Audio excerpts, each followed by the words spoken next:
Et non, je ne suis pas encore en location comme les smartphones de Free Mobile. En revanche, j'ai des news pour vous et ça c'est gratuit et ça le restera toujours. Bonjour à tous, nous sommes le mercredi 18 décembre, jour des enfants et on se rapproche de plus en plus de Noël avec les petits lutins qui travaillent jour et nuit. J'en ai vu passer un hier et c'est le Fresh News du jour. C'est parti. This is funky fresh. This is funky fresh. This is funky fresh. This is funky fresh. On connaissait les portables Chromebook, un peu moins le petit boîtier de bureau sorti par Samsung, mais dont la carrière est ultra confidentielle, il faudra désormais compter avec le Chromebase de LG. Très largement inspiré du design de l'iMac, le constructeur sud-coréen vient en effet de dévoiler un ordinateur all-in-one basé sur l'OS de Google. Autour d'un écran Full HD de 21,5 pouces, le Chromebase de LG propose une architecture adaptée à l'OS connecté de Google.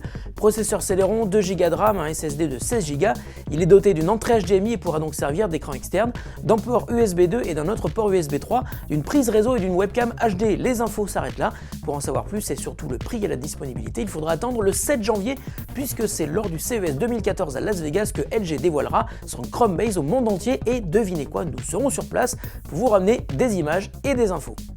Si vous ne connaissez pas Mailbox, il est temps de vous y mettre. Si vous êtes sur iPhone, iPod Touch ou iPad, l'application est bourrée de bonnes idées pour vous permettre de gérer vos emails de manière plus intelligente en vous permettant par exemple de changer l'ordre des messages dans votre boîte de réception ou de programmer une notification pour vous rappeler de gérer un email à un moment donné, plus tard dans la journée, le week-end ou le lendemain par exemple.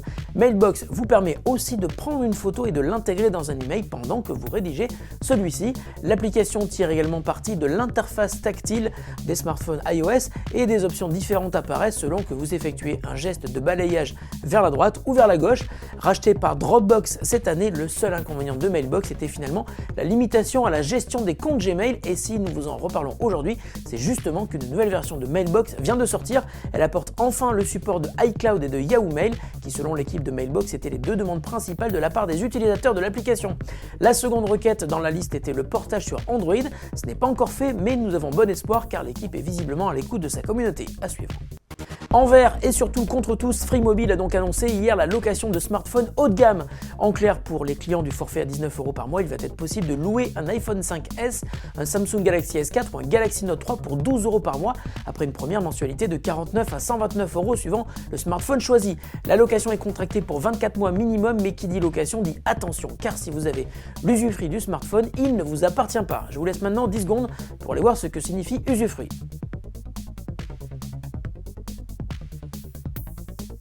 C'est bon? En clair, le smartphone doit être maintenu en excellent état sous peine d'une amende qui vous sera réclamée par Free Mobile. L'opérateur incite donc à prendre une assurance supplémentaire, ce qui fait donc grimper le prix des mensualités. Alors, cette location est-elle intéressante? Oui, si vous êtes habitué à changer de smartphone régulièrement, mais attention là aussi, si vous vous engagez à le louer pendant une durée de 2 ans, celle-ci est incompressible et en général, les smartphones sont renouvelés tous les ans, donc vous risquez de rater un modèle. De plus, vous avez la possibilité d'utiliser une carte SIM d'un autre opérateur dans votre mobile si vous le louez chez Free Mobile, mais il vous en coûtera 5 € par mois si vous résiliez votre forfait Free Mobile. Et enfin, vous êtes locataire, donc au bout de 2 ans, vous ne possédez rien. Au final, l'offre ne semble pas si incroyable que cela. Les prix annoncés neufs pour les mobiles sont d'ailleurs supérieurs au prix réel des appareils. Réfléchissez bien avant de vous jeter à corps perdu sur cette offre, qui si elle est effectivement une très bonne affaire, l'est surtout pour Free Mobile.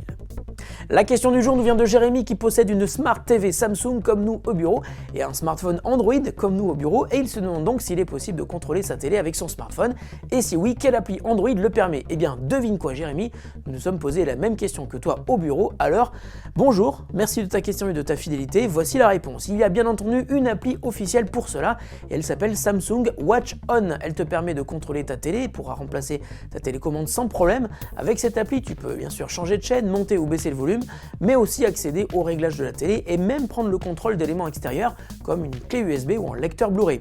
Mais Watch On va encore plus loin puisqu'elle est capable de te recommander des programmes à regarder en se basant sur ce que tu aimes regarder en général. Et enfin, elle permet aussi de gérer le multi-écran et intègre le guide des programmes. J'espère que la réponse te satisfait.